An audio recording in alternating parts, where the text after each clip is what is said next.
세계적인 베스트셀러 작가인 무라카미 하루키의 소설 가운데 노르웨이의 숲이라는 제목의 작품이 있습니다. 그 소설에 이런 글귀가 있습니다. 난 괴로운 일이 생기면 언제나 그렇게 생각해요. 지금 이걸 겪어두면 나중에 편해진다고.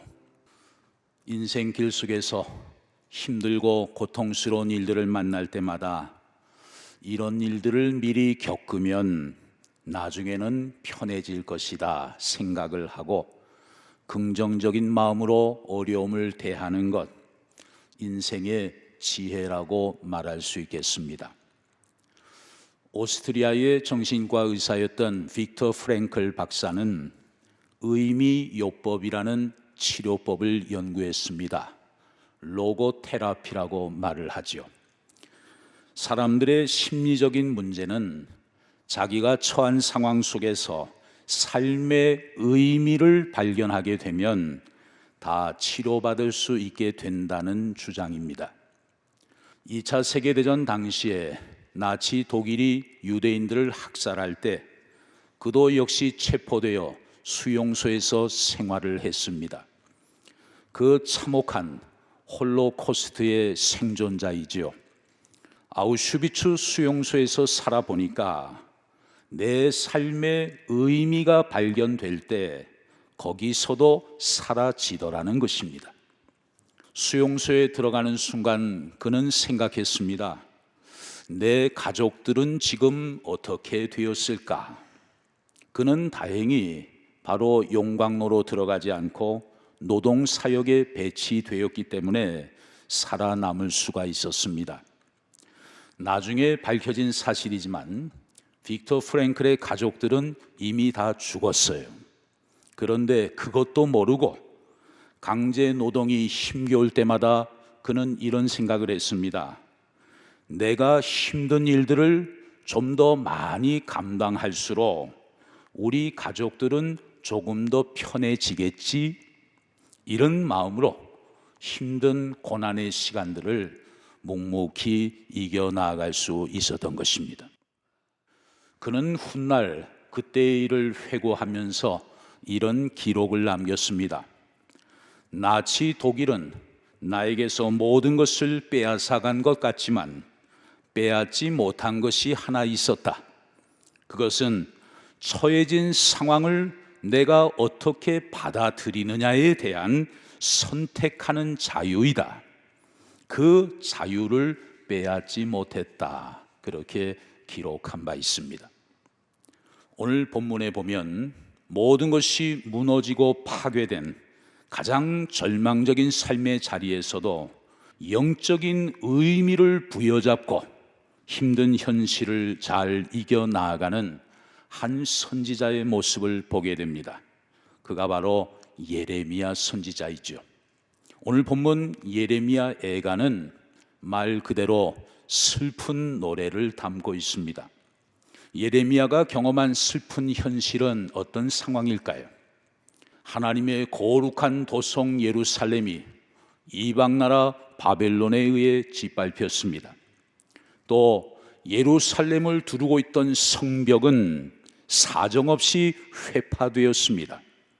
심지어 백성들의 삶의 중심이었던 그 화려한 솔로몬 성전마저도 무참히 파괴되고 말았습니다. 그리고 수많은 백성들이 처절하게 살육을 당했습니다. 결국 나라는 멸망하고 살아남은 백성들은 바벨론의 포로로 끌려가고 말았던 것입니다. 이러한 고국의 비참한 현실을 예레미야는 두 눈으로 똑똑히 목도했습니다. 그래서 오늘 본문 1장 1절에 보면 첫 단어가 슬프다라는 단어로 시작을 합니다. 선지자의 마음을 잘 대변해 주고 있습니다. 여기에서의 슬프다라는 단어, 히브리어 원문을 보면 에카라는 히브리어를 사용했습니다. 우리말로 번역을 한다면 아이고라는 절망적인 감탄사예요. 아이고, 어쩌다가 이 나라가 이렇게 망하게 되었느냐, 그런 의미입니다. 예레미야 선지자는 이러한 비극적인 모습을 보면서 자신의 마음을 이렇게 고백을 해요.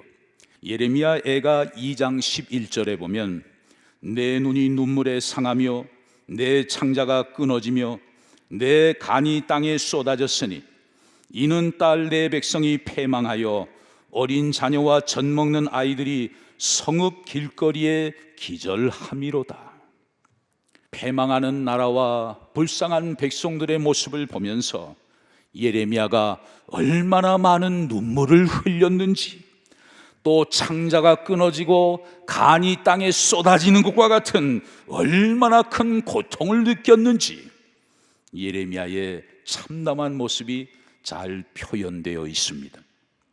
그런데 오늘 본문 18절에서는 우리는 놀라운 고백을 하나 발견하게 돼요. 자, 본문 18절 상반절을 보시죠. 여호와는 의로우시도다. 지금 예레미야 선지자가 처해 있는 상황을 알고 있는 우리로서는 쉽게 납득하기 어려운 고백이에요. 아무리 하나님이 의로우신 분이라 하더라도 지금 눈에 보이는 현실은 너무나 고통스러운 상황 아닙니까? 그런데 그 절망의 한가운데 서서 지금 예레미야가 뭐라고 선포하고 있습니까? 여호와는 의로우시도다. 하나님은 옳으십니다. 그것을 지금 선포하고 있어요. 여러분, 우리는 때때로 하나님은 과연 의로우신 분인가? 그런 의문을 품을 때가 있습니다. 제가 성도님들 가정을 신방하다 보면 성도님들 가운데 이런 질문을 하시는 분들이 있습니다. 목사님, 하나님이 의로우신 분이라면 왜 이 세상에 이렇게 모순된 일이 많은 것입니까? 하나님이 의로우신 분이라면 왜 악한 사람들이 잘 되고 착하고 성실한 사람들이 고난을 당하는 것입니까? 하나님이 정말 의로우신 분이라면 내가 왜 이런 고난을 겪어야만 하는 것입니까? 이러한 문제들로 인해 고민하며 답답해하는 성도님들을 만날 때가 있어요. 아마 여러분들 가운데 군대를 다녀오신 분들은 경험하셨을 거예요. 군인들이 집합을 해서 줄을 설 때 제일 먼저 하는 것이 있습니다. 한 사람이 자리를 잡고 손을 들고 기준하고 외치는 거예요. 그러면 그 사람을 중심으로 횡대로 종대로 질서정연하게 줄을 서게 되죠. 마찬가지로 인생의 모든 복잡한 문제들을 풀어나가는 데에도 기준이 필요한데 그것은 바로 여호와는 의로우시도다. 여호와는 언제나 옳으십니다. 이것이 우리 인생에 움직이지 않는 기준이 되어야 한다는 것입니다. 구약 성경의 욥은 하나님이 인정하시는 것처럼 정말 바른 사람, 흠잡을 데가 없는 사람이었습니다. 그런 욥의 모습을 보면서 우리는 나름대로 생각하는 게 있어요. 하나님이 정말 의로우신 분이라면 반드시 욥의 인생은 고난 없이 언제나 행복해야 된다. 그런 생각을 우리 나름대로 할 수 있을 거예요. 그런데 어느 날 욥의 인생 속에 엄청난 환란이 찾아왔습니다. 10명의 자식들이 갑자기 사고로 세상을 떠나게 돼요. 또 동방의 가장 큰 부자였던 욥의 모든 재산이 하루아침에 다 사라져 버립니다. 나중에는 자기 몸에 악성 종기 같은 것이 생겨나서 기와 조각으로 자기 몸을 긁고 있는 참으로 이해하기 어려운 욥의 모습을 보게 돼요. 주변 사람들의 존경과 선망의 대상이 되었던 욥의 인생은 하루아침에 가장 처참한 벼랑의 끝으로 내몰리고 말았던 것입니다. 그렇게 하나님을 신실하게 믿던 욥도 뭐라고 말을 합니까? 하나님, 제가 듣고 싶은 것은 딱 한 가지입니다. 저의 죄가 무엇인지 저에게 좀 일러주세요. 제가 지금 왜 고통을 당해야 하는 것인지 저에게 좀 알려주세요. 제가 너무 답답합니다. 이게 어쩔 수 없는 인간의 모습이지요. 그런데 폭풍우 속에 나타나신 하나님은 욥아, 네가 이런 고통을 겪는 이유는 뭐 때문이야 그렇게 설명해 주시지 않아요. 오히려 욥에게 하나님은 질문을 던지십니다. 내가 땅의 기초를 쌓을 때 너 어디 있었어? 그 큰 질문 앞에 욥은 그냥 유구무원이에요.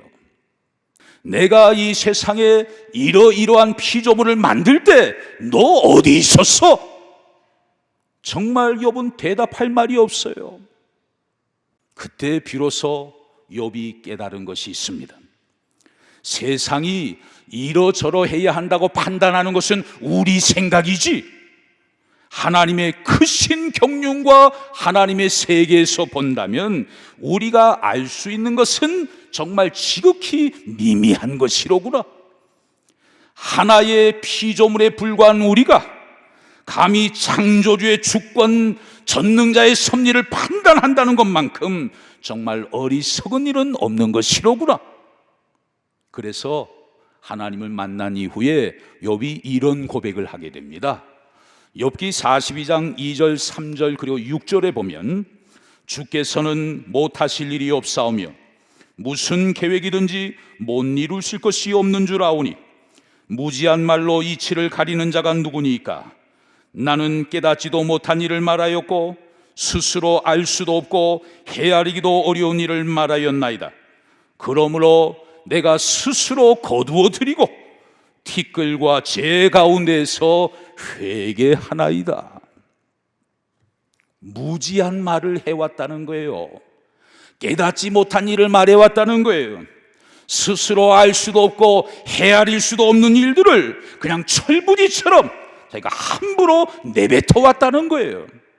그래서 욥은 지금 자기가 내뱉은 말들을 다 거두어 드리고 겸손히 하나님 앞에 엎드려 참회하며 회개하였던 것입니다. 여러분, 우리가 욥의 입장이라면 이렇게 얘기할 수 있을 거예요. 하나님이 계신다고? 아니야, 하나님 안 계셔. 나 평생 하나님 계신 줄 알고 살아왔어. 그런데 내가 이렇게 고통을 당하는데도 내 고통도 하나 해결해 주지 못하고 침묵하는 하나님? 에이, 그 하나님 안 계신 게 분명해. 설령 계신다 해도 그 하나님은 선한 분은 아니야. 아니, 선하다 해도 그 하나님은 전능하시지 않아. 얼마든지 그렇게 생각할 수 있을 거예요. 그런데 여러분, 예수님은 어떠셨을까요? 십자가에서 왜 나를 버리셨느냐고 울부짖으신 그 예수님의 질문에 하나님은 끝까지 침묵하셨습니다. 그러나 그런 하나님을 향해서 예수님은 마지막에 이런 기도를 드리셔요. 아버지, 내 영혼을 아버지 손에 부탁하나이다. 여러분, 하나님이 하시는 모든 일들 우리가 다 이해할 수가 없어요. 도저히 납득하기가 어려울 때도 있습니다. 그러나 욥도 그렇고 예레미야도 그렇고 예수님도 그러셨어요. 도저히 이해할 수 없지만 끝까지 붙잡은 것이 있었습니다. 그것이 무엇일까요? 하나님은 의로우십니다. 하나님은 언제나 옳으십니다. 이 기준이 흔들리지 않았던 거예요. 여러분, 그게 바로 믿음 아닙니까? 하나님을 향한 절대 신뢰, 절대 신앙, 이해를 뛰어넘는 믿음 아니겠습니까? 일본의 유명한 작가 미우라 아야코를 여러분 잘 아실 거예요. 빙점이라는 제목의 소설로 유명하죠. 크리스찬 작가로서 정말 아름답게 살려고 애를 썼던 분입니다. 그런데 젊을 때 폐결핵으로 고생을 많이 했어요. 또 후반부에는 암으로 고생을 했습니다. 암이 온몸에 점점 번져가면서 너무나 고통스러운 시간을 보냈습니다. 하나님 앞에 치료해달라고 간절히 기도했지만 하나님은 응답하시지 않았어요. 고쳐주시지 않았어요. 그때 미우라 야고는 하나님, 해도 정말 너무하십니다, 이렇게 하나님을 원망하지 않았습니다. 그는 이런 기도를 드렸어요. 하나님, 당신이 하시는 일은 언제나 옳으십니다. 왜냐하면 당신은 나보다 나를 더 사랑하시고 나보다 나를 더 잘 아시기 때문입니다. 이것이 바로 믿음 안에 있는 사람들의 고백 아닙니까? 그 정도로 하나님을 신뢰할 수 있다면, 그분께 나를 그 정도로 온전히 맡길 수 있다면, 세상에 어떤 시련이 온다 하더라도 그 시련이 나를 뒤흔들지는 못할 거예요. 그러나 참 안타깝게도 그러한 깊은 믿음의 자리에 우리가 가지 못하기 때문에 우리는 시간 속에 살면서 너무나 많은 방황과 혼돈 속에 시간을 허비하며 살아가고 있는 것 아니겠습니까? 여러분, 분주한 일상의 자리를 떠나서 한적한 바닷가를 여행하실 때가 있죠. 밤바다에 파도가 철썩철썩 치고 있습니다. 그 모습을 보면서 이야, 파도 소리 좀 들어봐, 얼마나 장엄한지 몰라. 함께 있는 사람들이 저마다 환호성을 치면서 감격해 합니다. 그런데 조금 지나고 나면 누가 먼저라고 할 것 없이 입을 꾹 다물고 그 파도 소리에 가만히 귀를 기울이게 돼요. 왜? 내가 그동안 까맣게 잊어버렸던 깊고 넓은 세계 앞에 섰기 때문입니다. 인간이 가장 인간다울 때는 언제일까요? 내가 그동안 먹고 사는 문제로 바빠서 새카맣게 잊어버리고 있었던 하나님의 그 창조 세계의 아름다움을 보고 기뻐하게 될 때, 인간은 정말 인간다운 존재로 회복할 수 있는 것이죠.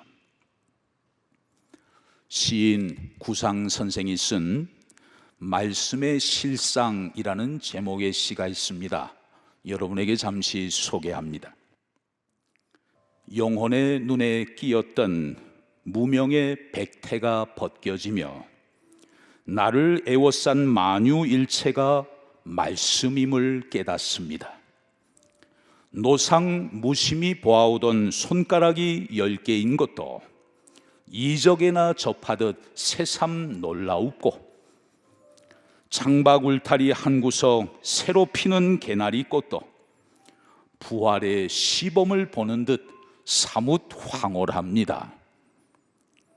창창한 우주, 험하게 바다의 모래알보다 작은 내가 말씀에 신령한 그 은혜로 이렇게 역동하고 있음은 상상도 아니요 기적도 아니요 오래전부터 계획되어 이루어진 실상임을 이제야 깨닫습니다.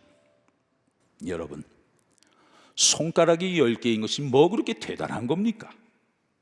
그런데 은총의 눈을 뜨고 보니까, 내 눈을 가리고 있었던 욕망의 비늘이 벗겨지니까 내 손가락이 10개인 것이 그렇게 신비할 수가 없다는 거예요. 또 봄이 되면 개나리는 의뢰껏 피는 꽃인 줄 알았습니다. 그런데 어느 날 저 개나리가 부활의 시범처럼 내겐 느껴지더라는 거예요. 오늘날 우리에게 그러한 영적인 영성, 그 마음이 없기 때문에 계속 결핍에 시달리며 살아가는 것 아닐까요?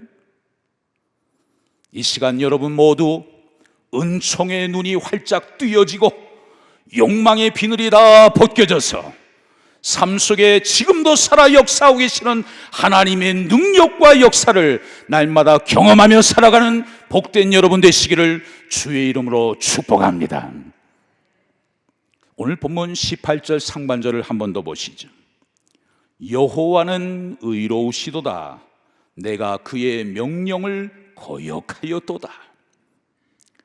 예레미야는 너희가 그의 명령을 거역하였도다 그렇게 말하지 않고 내가 그의 명령을 거역하였도다. 그렇게 고백을 해요. 사실 예레미야는 하나님의 명령을 거역하지 않았습니다. 하나님의 명령에 철저히 순종함으로 열심히 예언의 말씀을 선포해 왔습니다. 그러므로 예레미야는 여호와는 의로우시도다 그러나 너희가 그의 명령을 거역하였도다 그렇게 얘기할 수 있었어요. 그럼에도 불구하고 백성들의 모든 죄와 허물을 자신의 죄악으로 끌어안으면서 눈물로 회개하며 기도하는 예레미야의 성숙한 신앙의 모습을 발견하게 됩니다. 내가 좀 더 강력하게 하나님의 말씀을 선포했더라면, 내가 좀 더 성실하게 하나님을 위하여 봉사했더라면, 내가 좀 더 하나님의 뜻을 이루기 위하여 좀 더 수고했더라면, 그러한 자성의 마음을 가지고 지금 백성들을 대신해서 통곡하며 참회의 기도를 드리고 있는 거예요. 여러분, 오늘날 이 세상에 정말 부끄럽고 수치스러운 일들이 너무나 많이 일어나고 있습니다. 어쩌다가 세상이, 어쩌다가 이 나라 이 민족이 이 지경이 되고 말았을까? 정말 탄식할 수밖에 없는 일들이 연일 언론에 보도되고 있어요. 그런 모습들을 보면서 사람들은 쉽게 손가락질을 하며 비난합니다. 저거 아무개가 잘못해서 다 그렇게 된 거야.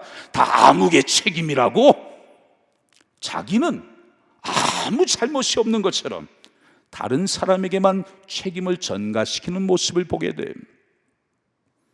그러나 정말 우리가 뜻있는 성도들이라면 이 나라와 사회 속에 너무나 죄악이 관영한 모습을 보면서 내가 좀 더 그리스도인답게 살지 못했기 때문이라고 그렇게 말할 수 있어야 하지 않을까요?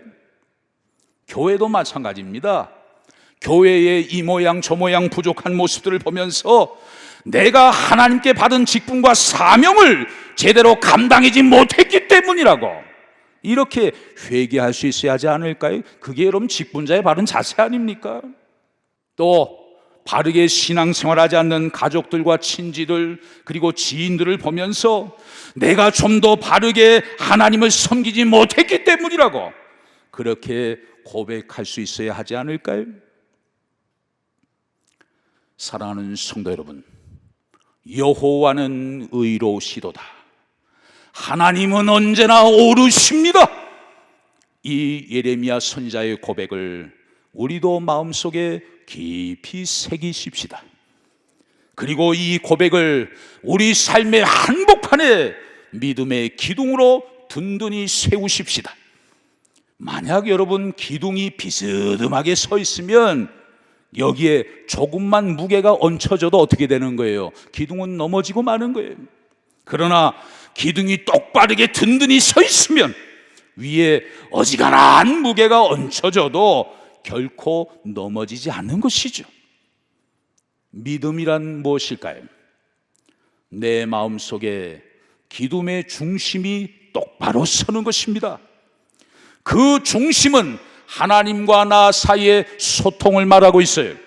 그것은 바로 두렵고 떨리는 마음으로 하나님을 섬기는 진정한 경외 아니겠습니까?